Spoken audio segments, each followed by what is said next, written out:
All right, good morning, everyone. Good morning. Thank you for coming today. Welcome those who are joining us for the first time online or here. Those who have joined us before, welcome back. Today, we're going to be talking about spiritual depuration. This is the topic, but before that, let's understand what depuration actually means. So the dictionary says that depuration is the purification of impurities, so meaning getting rid of impurities. Of course, when we're talking, when we're adding the spiritual piece there, we're talking about getting our spirit rid of these impurities. So the idea for this lecture, I guess I'd like to share that, came from when I was thinking about topics to give for these talks, for these lectures, and I saw this image of a filter, or I was shown this image of a filter, some may say. And at first I was like, I don't understand, like, why a filter? What does that has to do with anything? And then as soon as I realized this is the idea of something being purified, something that starts perhaps full of impurities, just going down those layers and becoming purified. So that gave me a little light here and being, oh, okay. That's a similar process to what happens with us in our immortal spirits in this long journey as we go through different types of challenges, different reincarnations, different cycles, and then we start to become more purified, or we're getting rid of some impurities as we go through these different layers. The Way, the Truth, and the Life, Emmanuel. By the way, I like to put the source of the slide always on the top right corner. For those who like what it says, you can go and get the book and read it for yourselves. I always encourage that. So on The Way, the Truth, and the Life, Emmanuel is going to say, and first there's going to be a quote that says by James, this is in the Bible, that says, "Wash your hands, you sinners, and purify your hearts, you of double mind." So we're already seeing the word purification here, the purifying your mind, used by James, and we have this from the Bible, chapter 4. And the idea here, the double mind that he's talking about, there's a few different interpretations perhaps, but some that I've read relate to being confused or doubtful in thoughts. So he's saying, purify your hearts, you that are doubtful. You can't have two opposing directions to take on. You can't have that doubt. So he's saying purifying your mind. And Emmanuel is going to say that this inner world is the source of all good and bad principles, and all outward expressions have their base there. So all outward expressions, Emmanuel is saying, have a base in our inner world. What we express outwardly begins inwardly. So he's saying that this endeavor, Emmanuel says, is not simple. This inner cleansing is not simple. Because Emmanuel says that the double mind, so he's using a little bit of what James said. The double mind is, for this renewal to happen, we cannot be of double mind. We cannot be just trying to appear something outwardly without truly changing inwardly. So he's saying this purification that James is talking about, purifying our hearts, they start from that. When we go to the Spirit's book, to understand a little bit more about the spirit, the body, or spirit and matter, and understand this connection and how they operate, let's call it, how they work together, the spirit and the body, this material piece that we still need in order to evolve, in order to continue our purification. Question 22, there's a follow-up question. So 22a, they ask, what definition can you give of matter? They're asking the spirits here. Matter is the element which enchains the spirit, the instrument which serves it, and upon which at the same time it exerts its action. So the instrument which serves the spirit, matter serving the spirit, and the spirit is going to exert a lot of its action through the matter. That's how we are here. We have the incarnate ones, we have matter, and we're exerting action through the matter, but it's the spirit that's behind that action. So what is spirit then? This is the follow-up question. The intelligent principle of the universe. And then they ask, okay, is spirit independent of matter, or is it only one of the properties of matter? Are they actually two separate things, or one is the property of the other? And they're going to answer by saying, spirit and matter are distinct from one another, but the union of spirit and matter is necessary to give intelligent activity to matter. So matter without spirit, we can say, is nothing, basically. We cannot get, it doesn't have its own action, doesn't have its own act on its own volition, but the spirit is the one that puts the will behind it. The spirit is the one that's going to use the matter, as we read it on the question 22, as an instrument. And they even say that matter, there exists in states that are unknown to us, so ethereal and subtle that no impression is made on your senses. So they go even further by saying that there are types of matter that are so subtle and ethereal that they escape our rudimentary senses, the ones that we have right now at our disposal, that we conquered through thousands and thousands of years of spiritual evolution. But it's still matter. So there's still so much matter out there, and even here, that we don't have any idea of. But they're saying it's still considered matter. It's still an instrument that the spirits utilize to exert action. Each spiritual personality has a fluidic body. So this is Emmanuel explaining this is message number 13. What is the flesh? This is the question. This is the title of the message. What is the flesh?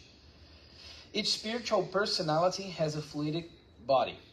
Have you ever noticed that flesh is composed of condensed fluids? So he's using the analogy here for us to understand, for using these words so we can comprehend, and we can start to comprehend what is flesh. The saying is this condensation of fluids.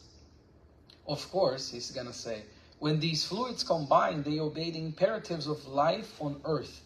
You have designated this process as the law of heredity. However, this combining process is passive and is not self-determining. So he's saying that when we combine these fluids in the matter that we know, we have heredity. This process is passive. Why is it passive? Because we have the laws of God in place. We have things that operate that we don't need to be paying the full attention to that. But it's saying it's not self-determining, meaning the heredity, these imperatives that the matter observe and has to obey here on earth, is not self-determining, meaning it's not going to determine necessarily our destiny, or it's not going to be something that's going to perhaps limit us as much as we sometimes think we are limited by matter. Emmanuel is even going to talk about the sins of the flesh. So what is the sins of the flesh that we hear back in the Bible? He says it's the wrongs caused by the unevolved condition of the spiritual human being. So flesh is going to even say that it's this earthly home where the spirit is in command. These are Emmanuel's words. This earthly home where the spirit is in command. But he's going to say the sins of the flesh are these wrongs caused by the unevolved quality, the spirit that's still full of impurities that we have in this moment in our evolution. What about a hierarchy then? So we're talking spiritual evolution, we're talking about evolving and becoming purified of these impurities and all of that. Is there a hierarchy? So they ask the spirits that. And question 96 is this: are all spirits equal, or does there exist among them a hierarchy of ranks? They are of different degrees according to the degree of purification to which they have attained. And here we have again the word purification, this process of the depuration. According to the degree of purification, according to how much they are actually rid of those impurities that we all start with, we acquire, and then we start this depuration, this long, long process. Is there a fixed number? I love the curiosity here, because is there a fixed number or of order or degrees of purification among spirits? Can we classify them? And they're going to say the number of such orders is unlimited, because there's nothing like a barrier or line of demarcation between the different degrees of elevation, these different degrees of purification. Nevertheless, if we consider the general characteristics of spirits, we may reduce them to three principal orders or degrees. So this level of advancement then, they're saying, has to do with how much, how many qualities they have acquired, how many impurities they have gotten rid of. So they say, okay, if you really, basically they're saying, if you really want a classification, we're going to give you. We can summarize them in 3 different orders or degrees, and I'm going to put them in ascending order, so from least evolved to most evolved, according to the Spirit's book. The first one is the 3rd order. And in this 3rd order, there are 5 classes, 5 categories.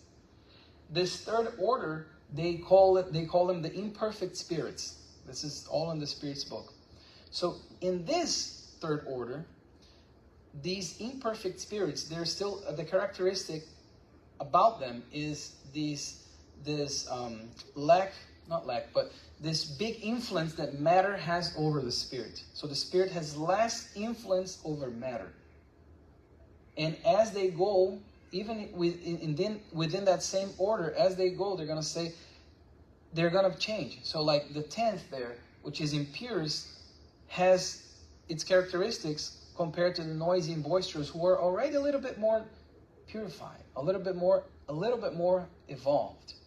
And they're going to say that they have the characteristics is that this propensity to evil, this idea that selfishness, pride still govern a lot of their behaviors of these spirits of the 3rd order. They're going to say that not all of them are thoroughly bad, and that they don't have an actual idea or the true sense of God.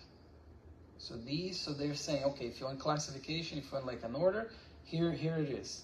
3rd order, these are the general characteristics of this order. As they evolve though, there's 2nd order.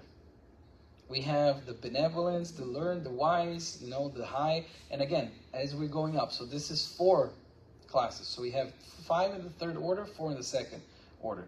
The 2nd order, they call the good spirits. So there's a predominance of the spirit over matter. There's still this interchange, this interplay of both, but there's a predominance of the spirit over the matter, which is the contrary for the 3rd order.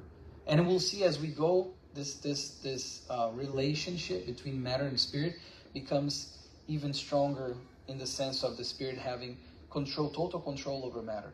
So in the 2nd order, called the good spirits, they say that some of them possess scientific knowledge, others acquired wisdom, and they're more charitable, and they have better moral excellence. So this is what they're saying. Overall, this is what they are. They still have to undergo the discipline of trial until they have completed the work of purification. Meaning, this need or even this option as they go up in that scale there, to reincarnate, to go through these trials and tribulations, to go through these expiations all over again, because they're still not completely over. They don't have their impurities completely gotten rid of. But the thing is, they're evolving. Again, we're evolving. And then we have the 1st order, called the pure spirits. In this 1st order, there's only one order and only one class. That's it.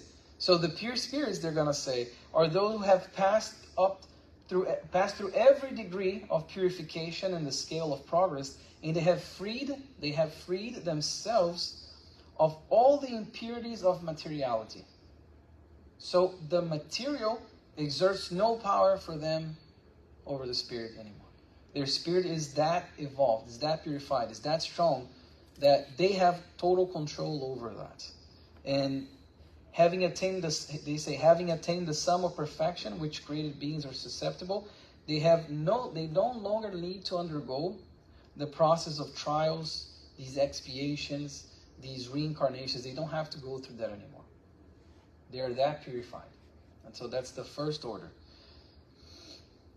So how do we purify then? How do we go through this process of spiritual depuration?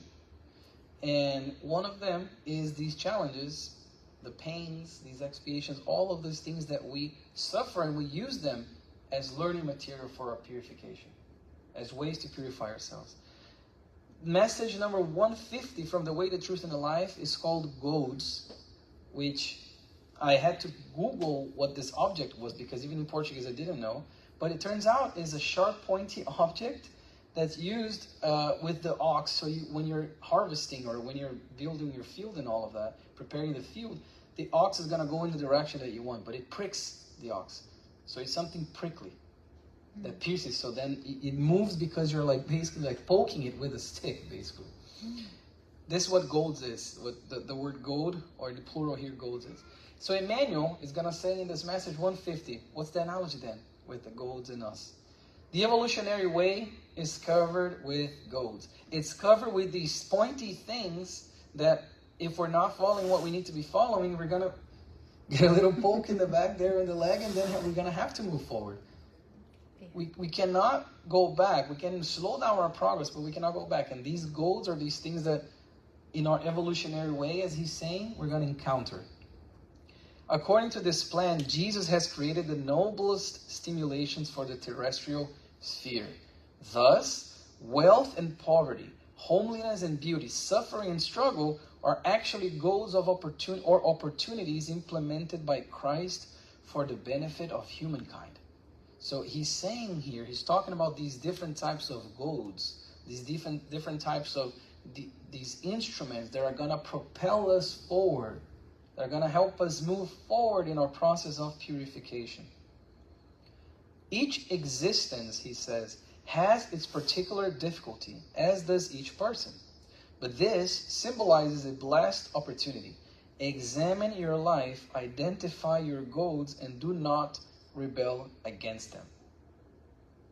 So not to rebel against these goals that appear on our path, appear in our lives.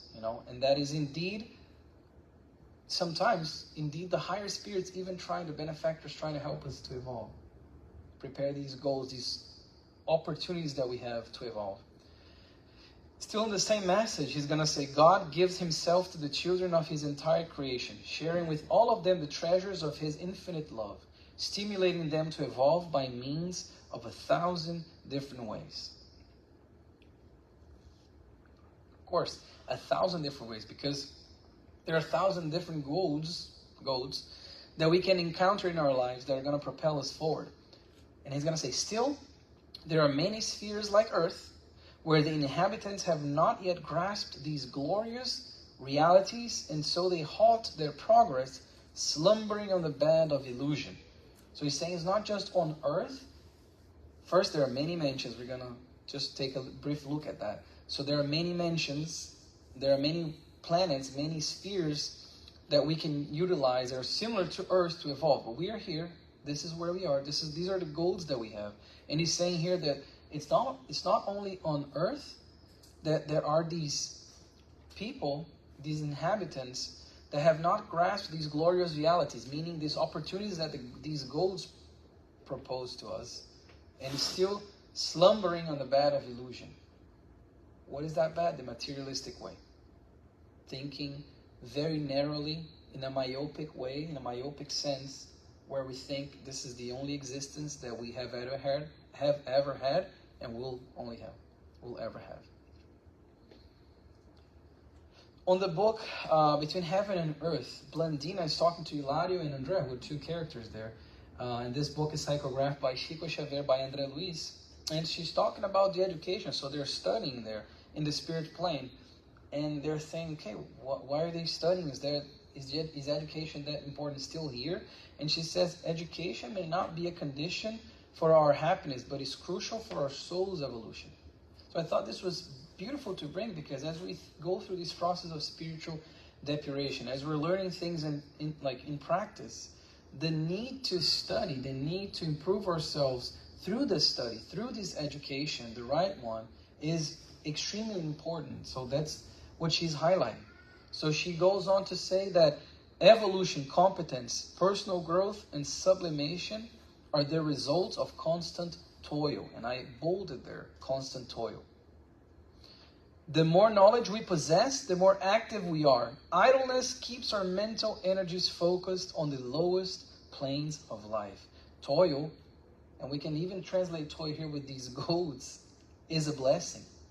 So she's saying that idleness, staying still, staying stuck, inactive, keeps our mental energies focused on the lowest planes of life. If we're doing nothing, if we're Because the truth is, even doing nothing is already doing something. Just done the right thing. But if we stay with this mindset of this idleness, we're just going to be staggering the process. The more knowledge we possess, the more we are encouraged, the more it's required from us to go there and help ourselves and others through the spiritual depuration process. I brought here the Leon Denis, this is one of my favorite books, and he's talking about free will on chapter 23. Free will, because if we go through the process, think about the process of spiritual depuration, of going through these different trials. We spoke about the goals, we spoke about having like an active role, not being idle. Free will exerts an immense role there, because this is a mechanism, this is something that we have acquired through evolution, along with our intelligence, this free will, this option to choose our actions at every single moment. Choose what we think, choose what we say, what we do. So he's going to say here that freedom or liberty is a necessary condition of the human soul, which without it could not construct its destiny. If we didn't have the free will, the freedom to evolve at our own pace, we would be chained to destiny. We would have those ancient ideas of this predetermined destiny, and that nothing could be done to change them, to change our destinies. So free will gives us this ability to construct our own destiny.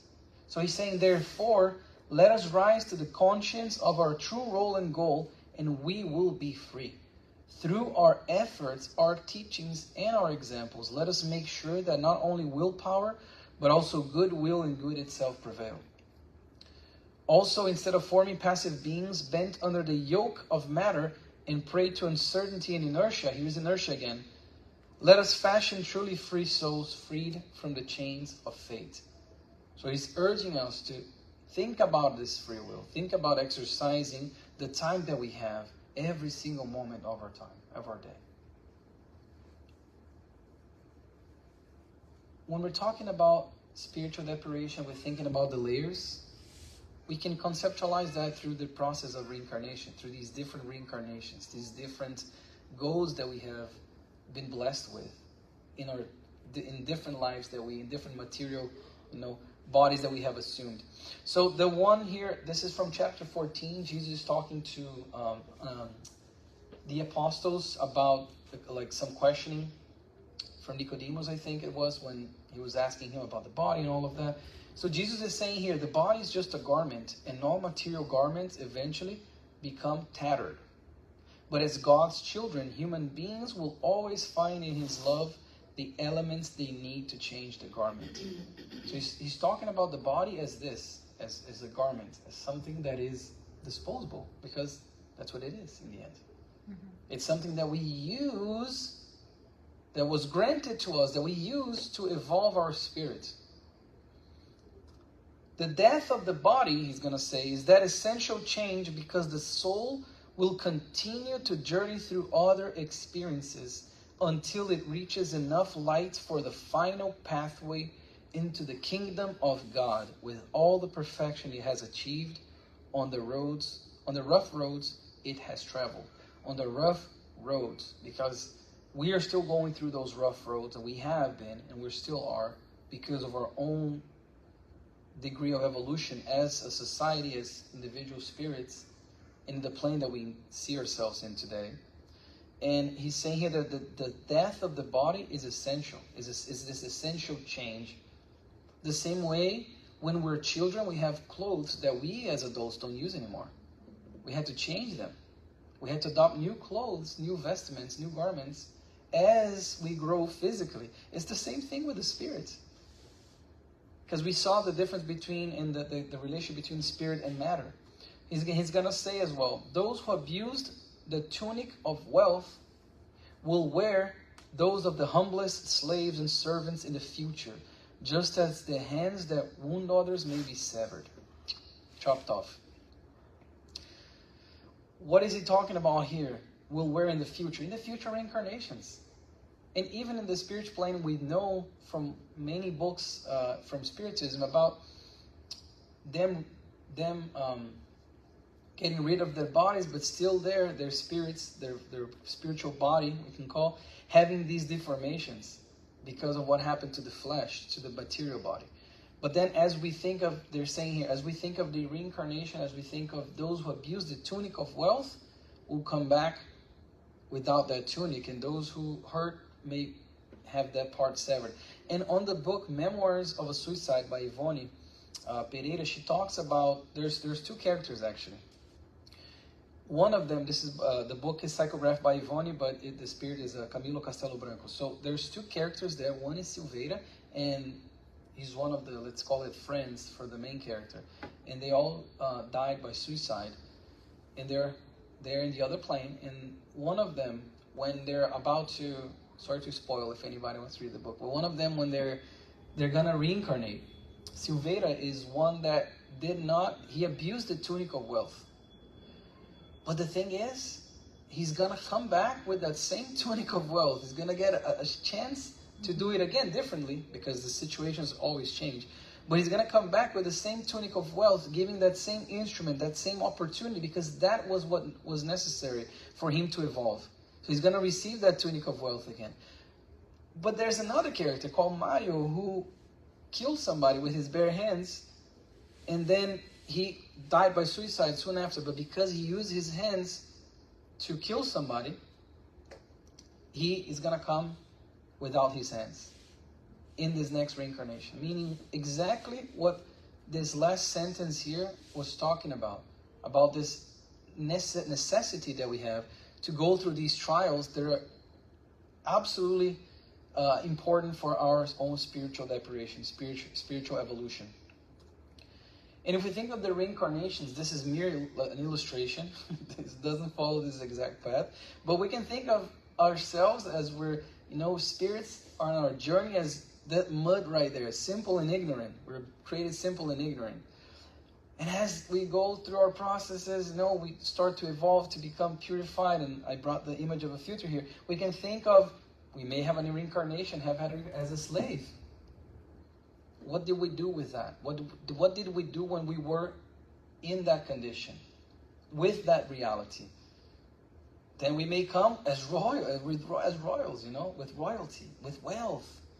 And it keeps going like this as long as we're learning what we need to learn through each of these, because the goals from each of these different reincarnations can be very different. Just like the layers of a filter, if we think about it, each layer has its own materials there. Filters its own impurity, in its own way. So we can think of disease, and then we come with poverty, and then we come with power, and all these things keep alternating. Just like the layers are different, our reincarnations, the material challenges we receive can change as we go through our process of spiritual depuration. I put power there, and we can think of power as, could be money, could be influence, could be political power, could be intelligence. There's many different types of having power. And that in itself is also a goad, is also an instrument that we can utilize. But the vaster, until we reach the depuration. Of course, this is overly simplified, and it's just as an example, but to utilize the idea of the filter and the different layers of the filter as we go through this process of spiritual depuration. And between heaven and earth, in that same book, they talk about this vaster, the spiritual resource of those who return to the flesh. Meaning the more we have at our disposal, the more complex the work map to be obeyed. The more responsibility we're going to have. So we saw those layers, and there was this suffering component, this pain component in basically all of them. Because even those who may think, it's wealth and this and that, in the condition that we are, we suffer. And we're in a planet of trial, and tribulations and expiations and all of that. On the book Living Spring, this is by Emmanuel, psychographed by Sheep, we have a lot about suffering. And I brought a few messages here. 61, as long as you're living on a plane of practice such as the earth, you will continue to be confronted with problems and suffering. Each day has a lesson for us. Each experience leaves behind its corresponding value. Each problem entails a determined objective. Each goal has its own objective. We use the same word that Emmanuel used before. 169, let us remember that the inner man continues to be renewed. The struggle enriches it with experience. Pain purifies its emotions, and sacrifice tempers its character. So we go through these changes through the suffering. Because remember, the poking of the goad is not something pleasant, but it makes us, just like the ox, move forward, move in the direction that we need to be moving. So what do we do then with pain? What do we do with suffering? We learn from it, but do we really, and in what way?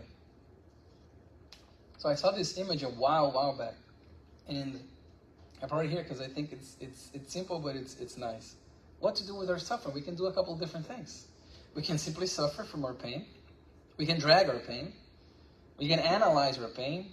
We can learn from our pain. We can accept our pain, or even the best one of all, we can transform our pain. The pain is still there. The rock is the same. But what's being done with that rock, with that pain, varies.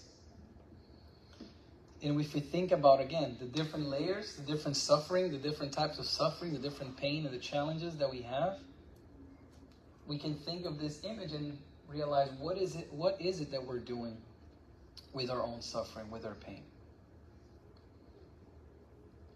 In the gospel, according to Spiritism, still on the pain and suffering, it says here, the pain is a blessing sent by God to all his elected. So when you suffer, do not allow yourself to become afflicted. Rather bless the omnipotent who, through the pain of this world, has chosen you to receive glory in heaven. To seek the treasures that Jesus said that no thief can steal, and it doesn't get rust. Right? And if we think about Paul the Apostle, he oftentimes in his struggles, and this we can see a lot in the Paul and Stephen book, oftentimes when he's struggling and he's going through those difficult times, he thanks Jesus for the suffering, for the pain, for those trials, because he says, because if I'm going through this incredibly hard time, it's because I'm worthy of it. And this is such a beautiful shift in perspective, because I'm worthy of it.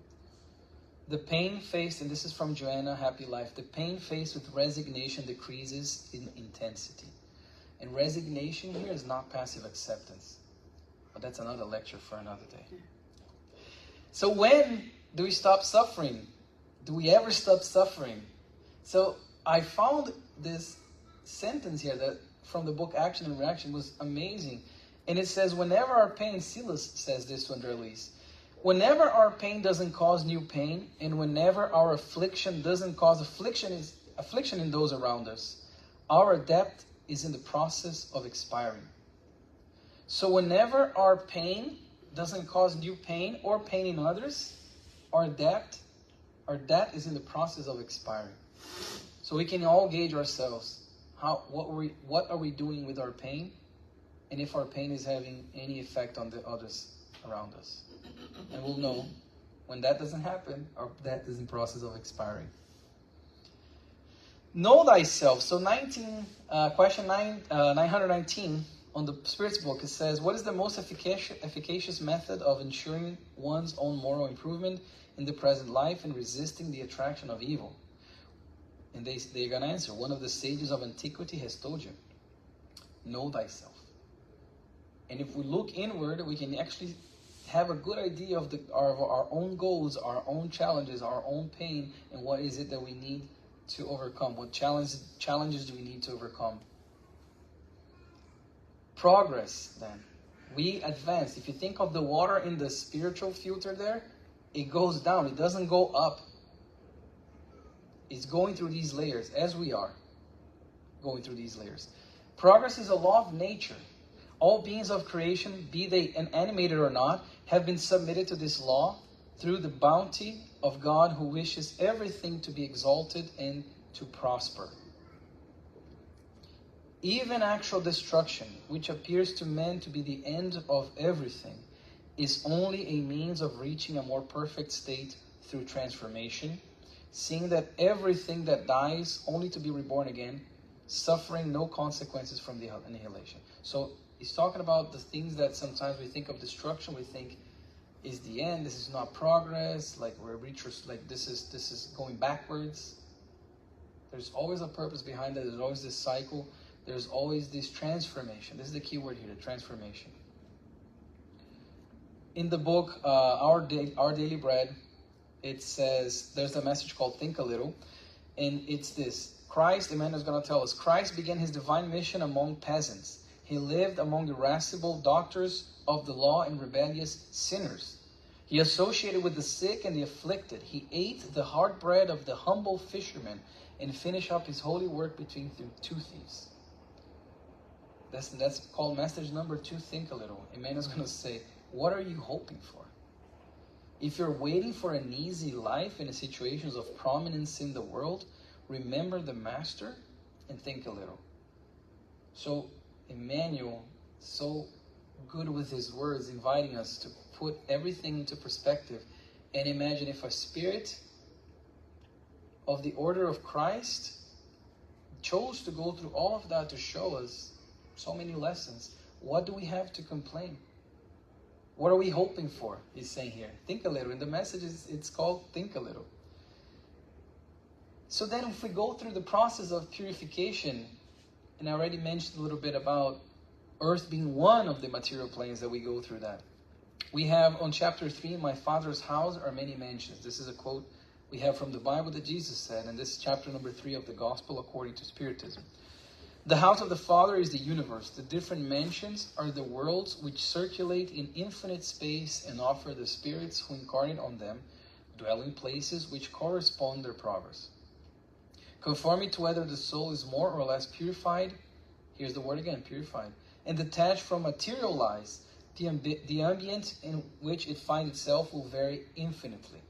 So this idea that as we go through or in the process of spiritual depuration, we're going to inhabit different bodies and different planets, different stations of progress, as André Luis calls in his books. And in the Memoirs of a Suicide, that book that I mentioned before, they say they mention that there are these infinite numbers of worlds that we have no idea are out there, and it says that the spirit that incarnates there is in such a condition that if we look at those conditions, we would think we are in paradise. And with that, we can think of, again, the planetary transition and how everything goes by comparison. We are exactly in the place that we need to be to continue our process of spiritual depuration. The Spirit's book, then, when it's talking about the blessed, and I put in quotation marks there because blessed, if we think of Jesus when he was saying, blessed are these, blessed are those, he said, blessed are the poor in spirit, those who mourn, those who hunger and thirst for righteousness, those who are persecuted.